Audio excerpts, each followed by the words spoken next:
तो hello friends, जय श्री कृष्ण, जय माता ji, Radhe Radhe. Welcome to my new episode number 4। और आज है दिन, हमारा ऐसे तो सावन का चौथा दिन है, लेकिन हम लोग अभी बीच में वीडियो एक दिन नहीं रख पाए, इसलिए ये हमारा आज लेट से आ रहे हैं। तो आप सब लोग मेरे साथ बने रहना। और थोड़ा सा मतलब एक वीडियो बना था और उसमें थोड़ा सा कट आ गया, इसलिए हम लोग अभी फिर से बना रहे हैं। कुछ बात नहीं, और हमको अभी खाना भी बाकी है, 9:30 बज चुके हैं, तो कुछ बात नहीं। तो આપણે આજે ચોથા અધ્યાય તરફ આગળ વધીએ છીએ। ત્રીજા અધ્યાયની અંદર સરસ મજાનો આપણે જાણી તો ગયા છે કે ચંચુલાનું શું હતું। હવે ચંચુલાએ શિવલોકની પ્રાપ્તિ। ચોથા અધ્યાયનું નામ છે ચંચુલા શિવલોકમાં।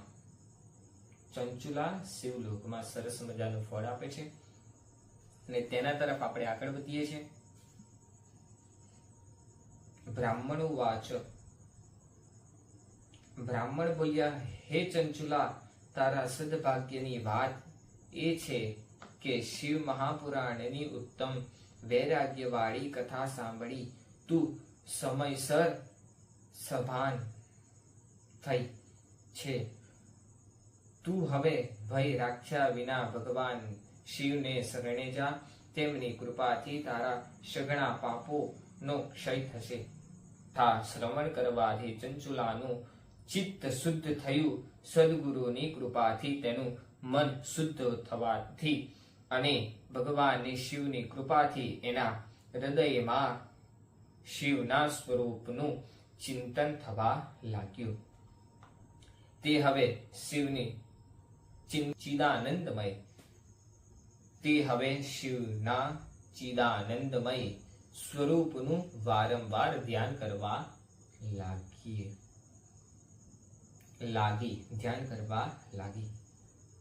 એટલે એમ કીધું કે આમાં ભગવાનનું વારંવાર શિવ પુરાણ વાંચવાથી, વારંવાર ભગવાનનું શિવ મહાપુરાણનું ધ્યાન કરવાથી, શિવજીનું ધ્યાન કરવાથી, શિવજીનું ભગવાનનું પૂજન કરવાથી એને પણ સરસ ફળ મળ્યું।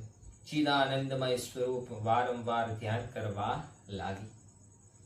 એમ શિવજીનું ધ્યાન કરતા કરતા ચંચુલાએ ઘણો સમય પસાર કરી નાખ્યો।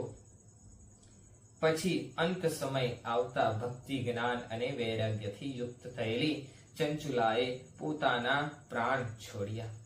એનો પ્રાણ છૂટી જાય છે તે વખતે ત્યાં ત્રિપુરારી શિવ મોકલ્યું એક દિવ્ય વિમાન મોકલે છે અને તે વિમાનની અંદર શિવના દૂત હોય છે।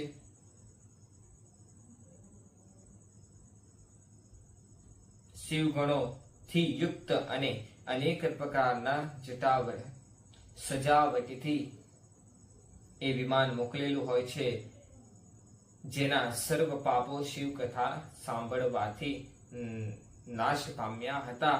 એવી ચંચુલાને શિવગણોએ વિમાનમાં બેસાડી અને શિવપુરીમાં લઈ ગયા। એટલે એમ કીધું કે એના પાપ તો હતા જ, પણ તોય સરસ મજાનું ભગવાને વિમાન મોકલ્યું અને ત્યારબાદ એ વિમાનમાં શિવજીના દૂતો મોકલેલા હતા તે લોકો લઈ જાય છે। ચંચુલાએ ભાવ વિભોર બની મહાદેવના દર્શન કર્યા। ત્યારે ત્યાં ગણેશ, ભૃગી, નંદી તથા વીરભદ્ર વગેરે મુખ્ય ગણો ઉત્તમ ભક્તિથી તેમની સેવા ઉપાસના કરતા હતા। ભગવાન શંકર અને પાર્વતી તેને પાસે બોલાવી, એટલું જ નહીં, આ દિવ્ય સ્વરૂપવાળી ચંચુલાને પાર્વતીએ પ્રેમથી પોતાના પ્રિય સખી બનાવી। એમ ચંચુલા જ્યોતિ સ્વરૂપ સનાતન ધામમાં અવિચલ નિવાસ મેળવી દિવ્ય અને અવિનાશ સુખને પ્રાપ્તિ થઈ। આપણો આ ત્રીજો અધ્યાય અહીંયા વિરામ આપણો અહીંયા ચોથો અધ્યાય વિરામ થાય છે। ચોથા અધ્યાયની અંદર ચંચુલાને પણ શિવલોકની પ્રાપ્તિ થાય છે। એટલે કીધું સરસ મજાનું જે શિવ પુરાણ છે ને કળિયુગની અંતમ બહુ ઉત્તમદાયક છે. કેમ કે કોઈ પણ દિવસ આપણું જે સનાતન ધર્મનું જે ગ્રંથ છે તે કોઈ પણ ગ્રંથ વાંચો કે સાંભળો 2 ઘડી, અડધી ઘડી કે 1 ઘડી કે એનો અડધો ભાગ પણ આપણે સાંભળવો જરૂરી છે.